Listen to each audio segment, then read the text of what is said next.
El capítulo 2, verso 43. Y vamos a leerlo en el nombre poderoso de Jesús. Dice la vida de los primeros cristianos. Hechos capítulo 2, verso 43.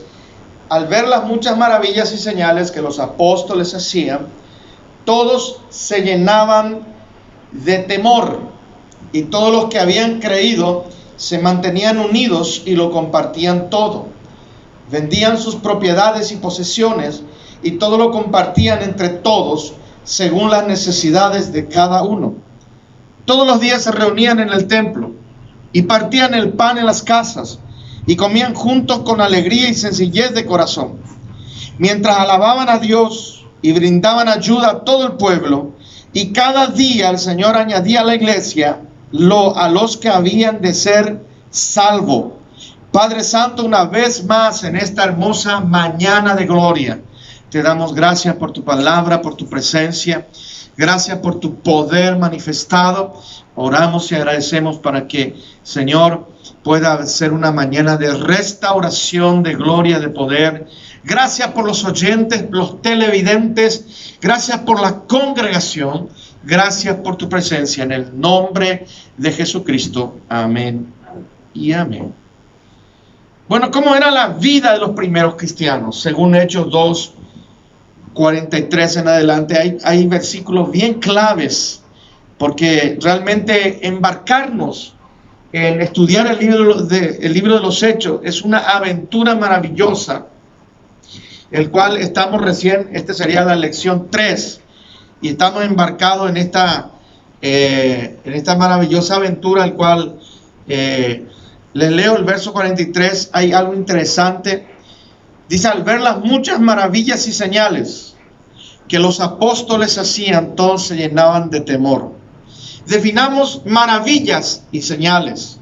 Cuando nosotros hablamos de sanidades, es que Dios sana el cuerpo. Dios sana el cuerpo físico.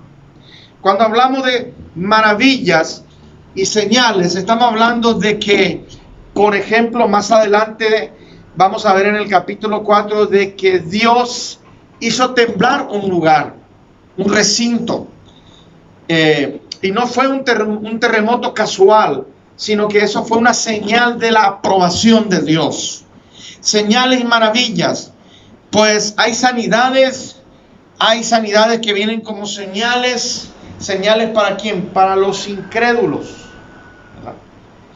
Generalmente los milagros son para los incrédulos, para que los incrédulos vean la manifestación del Señor. Señales, sanidades, liberaciones. Tremendo. Y dice que todos, eso incluía el pueblo de Dios, que vivían todos juntos, y todo el pueblo. Vuelvo y recalco, como dije en videos anteriores, en reuniones anteriores, el pueblo judío, los israelitas, los prosélitos. ¿Quién eran los prosélitos? Era gente radicada allí que no era judío. No se le llamaba gentil, aunque era gentil, no era judío, pero ya era radicado, ya eran adoptados como judíos, ¿verdad? No eran judíos de nacimiento, ¿se entiende? Entonces, para no llamarle, porque la palabra gentil era una palabra despectiva, no le llamaban a esos que vivían ahí, no eran judíos, estos son gentiles, no, le llamaban prosélitos, pero ellos vivían ahí. Jerusalén, la Tierra Santa, que hoy se le llama, es un buen lugar para vivir. Uno diría, pero hay mucho viento, hay mucho polvo. Sí, la tierra es árida, Sí, pero Dios sanó la tierra. Ese es un lugar donde hay agricultura, es un lugar donde sale flor en el desierto, es un lugar histórico, es un lugar bíblico y es un lugar, aunque las noticias hablan de muchas cosas bélicas y que muchos países quieren tirar una bomba allí, recuerden que es el pueblo de Dios y no se va a poder hacer eso. El que vive en Israel dice, aquí se vive en paz. Es increíble. Bueno, entonces en ese mover los apóstoles, y definamos otra vez quién eran los apóstoles. Estamos hablando todavía de los apóstoles del Cordero. Estamos hablando de esos primeros cristianos allí, Pedro y todos, ¿verdad? ¿Por qué apóstoles del Cordero? Porque ellos vivieron, presenciaron con Jesucristo, que ya, por cierto, no estaba allí, estaba a la derecha del Padre. Entonces, esos apóstoles enviados a llenar la palabra de Dios en toda Asia, ellos estaban cumpliendo lo que el Señor dijo en Hechos 1:8, ¿verdad? Y vendrán sobre ustedes el Espíritu Santo y me seréis testigo en toda Judea, Jerusalén, Samaria y el resto del mundo. O sea, yo no puedo ganar el resto del mundo si mi Judea, mi barrio, si mi Jerusalén, mi ciudad, si mi Samaria, mi departamento, mi provincia, mi estado, yo no lo he ganado todavía. Ellos estaban haciendo en ese orden y Dios le estaba usando. Y llegamos a la palabra temor. Todos se llenaban de temor. Que cualquier predicador indocto, o hasta diríamos neófito, pues traduciría la palabra temor como miedo. Lo que Dios hace no produce miedo. El miedo no viene de Dios. Aquí debería de traducirse temor de Jehová. Que también la palabra temor de Jehová en ningún momento significa miedo. Es respeto reverente. Las nuevas versiones de Proverbios 1:7, el principio de la sabiduría es el temor de Jehová. Ya no dice temor. Temor sabemos que es una derivación de miedo, pues es un sinónimo. Dicen, el principio de la sabiduría es la reverencia al Señor. Todos se llenaban de reverencia al Señor. Todos, al ver las maravillas que Dios hacía por los apóstoles, se llenaban de un respeto reverente a Dios. Miraban, alzaban sus ojos a Dios. Como dice el Salmo 121. De ninguna manera miedo, de ninguna manera. Entonces hay palabritas que tendremos que especificar realmente qué es lo que ocurrió allí. Y esto es lo que ocurrió. Había un respeto reverente santo, un manto de gloria, una unción maravillosa sobre los apóstoles, sobre los primeros cristianos, porque, hermanos amados, si hay algo que se malentendió de la unción, es que a veces solamente vemos que los ungidos son solamente 1, 2, sí. Eso es porque solo son unos pocos quienes pagan el precio de orar, ayunar y buscar la unción. Pero aquí había una unción colectiva. Aquí había una unción colectiva. Había una gracia derramada en un poder de Dios sobre los apóstoles, que ellos deberían hacer su trabajo y su función, pero en realidad esa unción en menos grado también estaban sobre todos. Porque todos predicaban, porque todos oraban y sanaban enfermos, porque todos oraban y se liberaban los demonios. Pero en especial, maravillas y señales les tocaba a los apóstoles. La unción debe ser corporativa, así como la alabanza es corporativa, congregacional. La unción debe ser corporativa. Yo no tengo que ser el único ungido de la iglesia Kairos. Ustedes también tienen que ser los ungidos de la iglesia Kairos. Ya hay muchos problemas con los ungidos solitarios. Los ungidos que se creen, en algún momento caen. Los ungidos que no se creen y quieren fluir como la vida de los primeros cristianos en forma colectiva, y como no encuentra gente que pague el precio y que se una a esa unción, pues sufre de algo llamado soledad. En psicología pastoral dice soledad ministerial. Aquí los apóstoles eran usados. Verso 44, y todos los que habían creído se mantenían unidos. Diga conmigo, unidos. Y al mantenerse unidos, viene esta segunda frase. Todos se mantenían unidos y lo compartían todo. Si tú ves gente que comparte, como dice acá, todo, es porque hay unidad. Lo contrario, si tú ves que gente que no comparte y se cierra, es porque no está unido a ti, o no está unido a la causa, o no está unido a su iglesia, o no está unido a esta iglesia. La gente que da, que comparte, es porque está unido. Y para estar unido, no necesariamente tiene que tener la misma opinión en algún tema. No. La unidad radica principalmente en el ponerse de acuerdo. Por eso el énfasis prácticamente en el libro de Mateo es: si dos se pusieran de acuerdo, pidan lo que quieran. Eso es unidad. La definición de Jesús es: si dos se pusieran de acuerdo, pidan todo lo que quieran. Por eso en el verso 45 y 46 encontramos que vendían sus propiedades y posesiones. Todos compartían entre todos según la necesidad de cada uno. Cabe destacar que vivían todos juntos. Todos los días se reunían en el templo, partían pan en las casas, comían juntos con alegría y sencillez de corazón.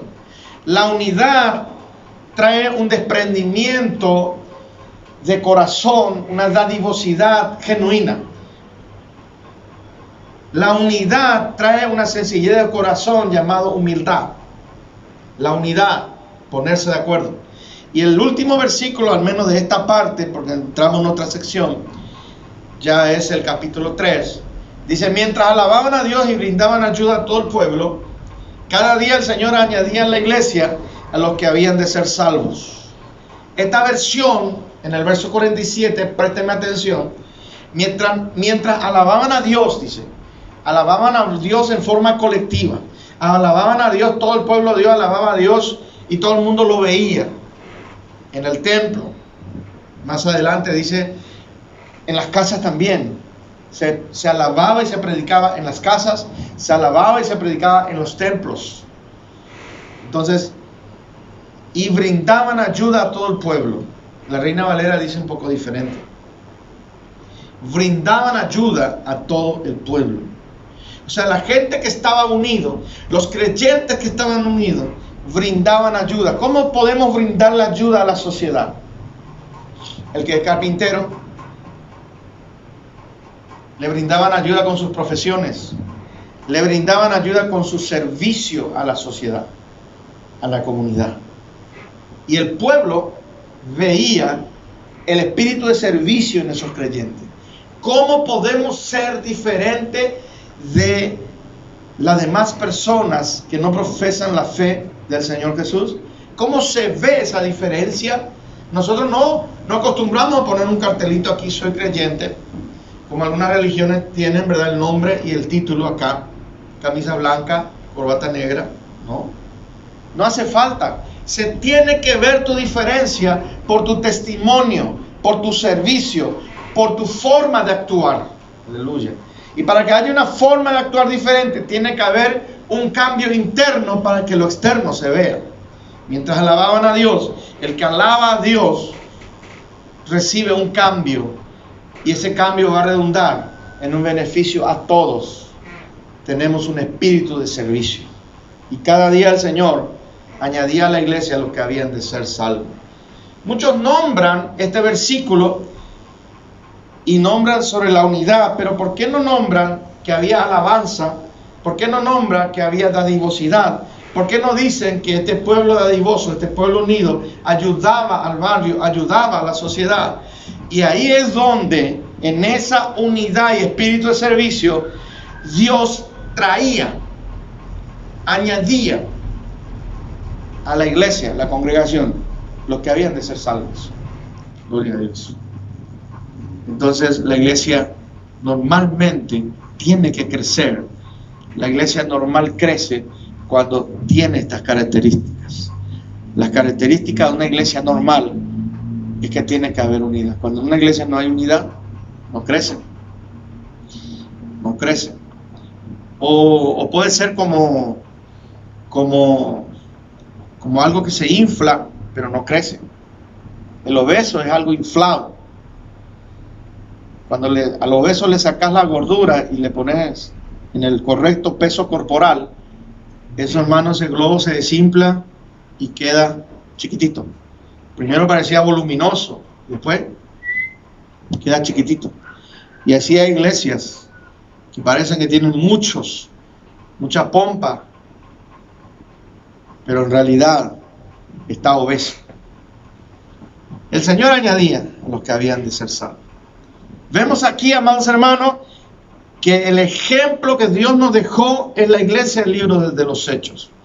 Si bien hay cosas que hoy no lo vamos a hacer, al menos no nos va a tocar vivir todos juntos como ellos, porque ellos eran perseguidos. Nosotros tenemos otro tipo de persecuciones. Por las señales de Mateo 24, hoy ya somos perseguidos en forma jurídica, en forma de bullying, en forma de burla, pero no en forma que le están buscando al pastor Gustavo para matarle, o le están buscando a algún miembro de la iglesia para matarle, como ellos. No. Eso sí se va a empezar a ocurrir en la tribulación. Lo que ellos pasaron, este tipo de persecución, nosotros no lo vamos a pasar. Pero sí estamos viviendo otros tipos de persecuciones que al fin y al cabo uno no sabe cuál es peor. Pero este tipo de persecución que el enemigo ha hecho de prenderle, meterle en cárcel a los creyentes, nosotros no lo vamos a pasar. Pero sí la gente que queda en la gran tribulación. Aleluya. Por eso, chequéese, fíjese, para que usted no quede en la gran tribulación. Sea como las 5 vírgenes preparadas. Gloria a Dios. Y uno dice, ¿cuál es el secreto de esta gran iglesia? Porque era una gran iglesia. ¿Cuál es el secreto de estos primeros creyentes? Bueno, hacían todas las cosas juntos. Unidad. Y porque había unidad, vamos a introducirnos un poquito y aquí terminamos. Porque había unidad, en los versículos 1 hasta prácticamente el 10, había un cojo que se sanó. Si bien ya dijimos que había señales y maravillas, porque había unidad, había unción, porque había acuerdo, venía la unción sobre los apóstoles.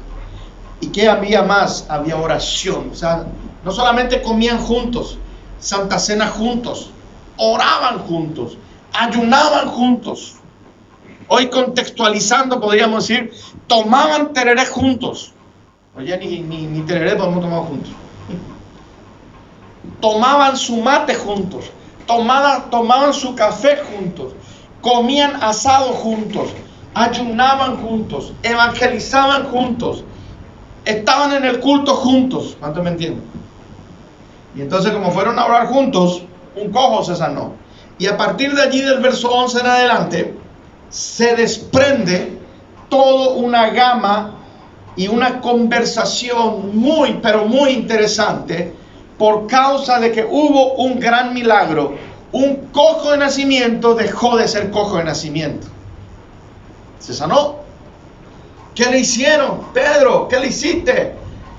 ¿Qué te hizo esos judíos? Me dijo que le mira los ojos. Me dijo, no tengo oro ni plata, pero lo que tengo te doy. Ponte en pie. Le agarró la mano y saltó y se sanó. Por eso tuvieron problemas. Los creyentes tenemos problemas por hacer la obra de Dios. Pero Jesús fue claro y enfático en Mateo 5. Bienaventurados sois si por mi causa os vituperen, os persigan y digan toda clase de mal mintiendo. Fue claro. Vamos a tener problemas por la causa del Señor. Pero peor es tener problemas por tu causa, por tus malas decisiones. Ahí sí hay que clamar a Dios y hay que cambiar. Entonces, desde el verso 11 empieza este discurso de Pedro en el pórtico de Salomón, que también es un lugar histórico, en donde él explica por qué el cojo se sanó. Tanto alboroto porque un cojo se sanó. Tanta cuestionamiento, tanto bla bla porque un cojo se sanó. ¿Por qué no alabaron a Dios? Porque así son los escépticos. Ajá, ¿será que se sanó? A ver, hacerle la prueba. No, le hiciste la prueba, te vino el dictamen médico y aún así los escépticos no creen. Mira lo que dice el verso 11. Mientras el cojo que había sido sanado no soltaba a Pedro ni a Juan, todo el pueblo fue al pórtico llamado de Salomón, y sin salir de su asombro se acercó a ellos. ¿Qué dice el cojo? El cojo no se despegaba de Pedro y Juan, porque le seguía, y yo entiendo que ese cojo después se bautizó, ese cojo le discipularon, y ese cojo empezó a evangelizar. Pero él estaba allí adonadado y también con un espíritu de agradecimiento, porque mire, el hombre por años pedía limosna en el templo de la Hermosa, todo el mundo lo conocía, pero ahora estaba caminando. Y dice el verso 12, Pedro le dijo: varones israelitas, ¿qué es lo que les asombra? ¿Por qué no nos ven? ¿Por qué nos ven como si nuestro poder o piedad hubiéramos hecho de que este hombre camine? Y a partir del verso 13 él habla, y solo vamos a leer hasta el verso 16. Él empieza a explicarle a todos allí. Un pórtico, para que ustedes tengan en cuenta, es como esta plataforma, y hay gente ahí, ¿verdad? Era como una entrada, pero también era una plataforma donde venían gente del gobierno o gente eclesiástico y daba un anuncio. Recuerden que no había esto. Entonces la voz iba, la acústica. Entonces se paraban como, ahí dice un pórtico, un portón, pero era una plataforma grande. Entonces ahí se paró Pedro y ahí estaba la gente, toda la gente. Y le dijo: el Dios de Abraham, de Isaac y de Jacob, que es el Dios de nuestros antepasados, ha glorificado a su Hijo Jesús, a quien ustedes entregaron y negaron delante de Pilato, cuando éste ya había resuelto ponerlo en libertad. Ajá. Primero dijo: ¿qué es lo que le asombra? ¿Acaso a ustedes les asombra? Ustedes están creyendo que nuestro poder les sanó a este cojo. Él aclara. Pedro le está dando la gloria a Dios. Pedro le está dando la gloria a Dios, a Jesús. Y luego él dice: el Dios de Abraham y de Isaac y de Jacob. ¿Qué significa esta presentación de Jehová o Yahweh?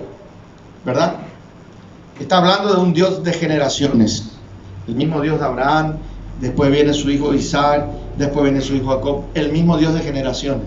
Es como decir el Dios de Gustavo Álvarez y de Rosa de Álvarez, el Dios de Jessica, el Dios de todas mis hijas, el Dios de todos sus hijos. Es lo mismo. Es un Dios de generaciones. Así le presentó a Jehová Dios, el Dios de las generaciones, de nuestros antepasados. Ha glorificado a su Hijo Jesús. ¿Por qué les dice esto él a los judíos? Porque los judíos no creyeron, y muchos hoy en día no creen que Jesús es el Mesías, el enviado a salvar, a libertar al pueblo de Israel y al mundo entero de sus pecados. Y Pedro lo dice de una manera en donde no se cohíbe él: quienes ustedes le entregaron y negaron delante de Pilato, cuando éste ya había resuelto ponerlo en libertad. Qué interesante dato que habla el apóstol Pedro. Pilato resolvió ponerlo en libertad, pero la presión eclesiástica del momento le dijeron: tenemos que crucificar a Jesús. Entonces él públicamente, por eso se lavó las manos, diciendo: yo no he encontrado nada contra este hombre, hagan lo que quieran de él. Se lavó las manos. Si era por Poncio Pilato, él le iba a dejar en libertad. ¿A quién? A Jesús. Pero se tenía que cumplir la escritura, que él iba a morir y resucitar al tercer día. ¿Cuántos dicen amén? Entonces él está diciendo aquí que Poncio le iba a dejar libre, pero no. Ustedes negaron al santo y al justo. ¿Por qué no dice solo Jesús? Está hablando de la santidad de Jesús. Ellos no reconocían la santidad de Jesús. Ellos no reconocían la justicia de Jesús. Ellos no reconocían que Jesús venía de Dios, siendo que en vida Jesús hablaba mucho del Padre. Mi doctrina no es de los hombres, mi doctrina viene del cielo. Yo y mi Padre trabajamos juntos, yo y mi padre. Eso eran palabras del Señor Jesús, pero los judíos no le entendieron. Y cuando él le dijo, su padre es el diablo, se enojaron. Por eso Pedro estaba diciendo, el santo y el justo, y se refiere a Jesús. Y pidieron que se le entregara un homicida, Barrabás. Fue así que mataron al autor de la vida. Miren estos sinónimos que Pedro habla sobre Jesús: santo y justo, autor de la vida. Cuando él dice autor de la vida, miren lo que está diciendo el apóstol Pedro. Está diciendo, Jesús, el que nació de una virgen llamada María, la que al final y al cabo se casó con José y tuvieron otros hermanos. Jesús, que tuvo un nacimiento virginal, estuvo en la creación. Por eso encontramos en el primer libro de Moisés, que es Génesis, en donde dice, Dios dice, hagamos al hombre a nuestra imagen y semejanza. Está hablando en plural porque ahí estaba el Padre, ahí estaba el Hijo y ahí estaba el Espíritu Santo. Autor de la vida. Jesús estaba en el principio. Por eso Juan 1 dice, en el principio era el verbo. ¿Quién era el verbo? Jesús. Y el verbo era Dios. Jesús era Dios. Y el verbo es Dios. Jesús es Dios. Autor de la vida, le está diciendo a los judíos, Dios Padre, Dios Hijo y Dios Espíritu Santo. Jesús estaba allá mucho antes que nosotros naciésemos. Autor de la vida, a quien Dios resucitó entre los muertos, y de eso nosotros somos testigos, dice el apóstol Pedro, porque detrás del apóstol Pedro al lado estaban todos los otros apóstoles, los discípulos, y la gente cuestionando ahí que el cojo se haya sanado. Y aquí terminamos en el verso 16. Y por fe y por la fe en su nombre, a este hombre que ustedes ven y conocen, el cojo, Dios le ha restablecido por la fe en Jesús. Dios lo ha sanado completamente en presencia de ustedes. Por la fe en su nombre. O sea, en el nombre de Jesús haremos proezas y milagros. Cuando usted lea allá en el libro de Marcos 16, 17, estas señales seguirán a los que creen. Aleluya. En mi nombre echarán fuera demonios. En el nombre de Jesús. Hablarán nuevas lenguas. Aunque tomen cosa mortífera no les hará daño. Y pondrán las manos sobre los enfermos y sanarán. Son señales. Y muchos teólogos dicen, bueno, esa porción que yo le acabo de recitar de memoria no están en los manuscritos originales. Ok, puede ser cierto. O posiblemente es cierto, porque sencillamente a lo mejor fue un agregado de siglos más adelante, pero en ningún momento lo que yo acabo de recitar contradice la palabra de Dios como los libros apócrifos. En ningún momento, porque acá dice, por la fe en su nombre este hombre fue sanado. Y no dice ahí, en el nombre de Jesús echaremos demonios, en el nombre de Jesús vamos a hacer milagros, se sanarán los enfermos. Claro, no contradice, porque en el nombre del santo y justo, en el nombre del autor de la vida, en el nombre de Jesús, o en hebreo Yeshua, en el nombre de Jesús hay salvación, número uno. Hay restauración, hay sanidad y milagros, hay todo. Aleluya. Por eso cuando los judíos se saludaban Shalom, la paz de Dios, implicaba todo lo que hemos dicho, Shalom. Pero ese Shalom, si bien primariamente se refiere al Padre, recuerde que el autor de la vida estaba allí. Padre, Hijo y Espíritu Santo. Coloquémonos en pie, vamos a orar. En el nombre del Padre, Hijo y Espíritu Santo. Por la fe en su nombre. Por la fe en su nombre. Vamos a orar poniendo la fe en el nombre de Jesús. Vamos a orar por nuestros países latinoamericanos, comenzando en nuestro país. Comenzando en nuestra Judea, nuestra Jerusalén, nuestra Samaria y el resto del mundo. Vamos a orar por la fe en Jesús, por todos ellos, y yo voy a orar por ustedes. Y luego de esta oración, digamos en forma generalizada, si alguien quiere pasar enfrente para que se le ore en forma, digamos, privada o personalizada, lo puede hacer, ¿cómo no? Pero vamos a orar en el nombre de Jesús, hermano amado. Recuerde, en el nombre de Jesús, hay poder y autoridad por su sangre. Oramos. Padre, en el nombre de Jesús. Oramos en el nombre de Jesús porque en el libro de los Hechos nos enseña por la fe en su nombre.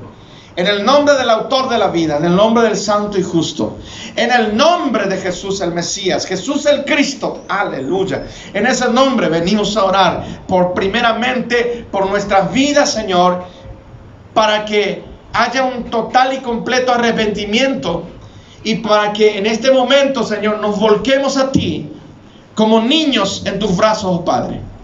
Venimos a orar por nuestros barrios, venimos a orar por nuestras ciudades, venimos a orar por nuestro país, comenzando de este país Paraguay, Señor, para que viva quieta y reposadamente y sea la tierra deseable de todos. Sea la tierra, Señor, que en algún momento de la historia estaba en la vanguardia, aleluya, estaba en la vanguardia de Latinoamérica, el gran Paraguay, aleluya. Señor, venimos a orar para que haya conversión, avivamiento, movimiento espiritual que glorifique tu nombre, en el nombre de Jesús de Nazaret. Estos 17 departamentos, oramos para que haya avivamiento. Oramos por el presidente de esta nación. Oramos por todos los que están alrededor de él, Señor, para que se conviertan a Cristo. Oramos por Paraguay, corazón de Sudamérica. Oramos por América del Sur, América Central, del Norte. Oramos por la Iglesia Universal de Jesucristo. Y yo oro por todos los que están aquí presentes, Señor, y por las familias que ellos representan. Gloria a tu nombre. Yo vengo a orar, yo vengo a bendecir. Padre, te doy gracias. Señor, gracias porque hoy hemos aprendido que la unidad es ponerse de acuerdo. Hoy hemos aprendido que si estamos unidos tendremos un corazón dadivoso, tendremos un espíritu de servicio y serviremos a nuestro prójimo. Te serviremos a ti y a nuestro prójimo. Señor, si estamos en unidad, aleluya, nos serviremos unos a otros. Y gloria a Dios, alabaremos juntos y habrá un crecimiento numérico, Señor, de la congregación. Señores, estamos aprendiendo en esta mañana, gloria a Dios, que si estamos en unidad, la unción regia, la unción del Rey, corporativamente se va a manifestar. Y todos tendremos una manifestación tuya, oh Dios. Estamos aprendiendo hoy, Señor, de estos primeros cristianos, como tú te movías en medio de ellos. En el nombre de Jesús, Señor, yo oro y reprendo el COVID-19, yo oro y reprendo toda enfermedad, yo oro y reprendo toda soledad, yo oro y reprendo por el poder de Jesús todo espíritu antagónico contrario al reino de los cielos, por la sangre de Cristo y por el nombre, Señor, de Jesús. Y en ese nombre oramos y agradecemos. Amén y amén. Le damos un fuerte aplauso a Dios, porque Él es santo y verdadero. Gloria a Dios.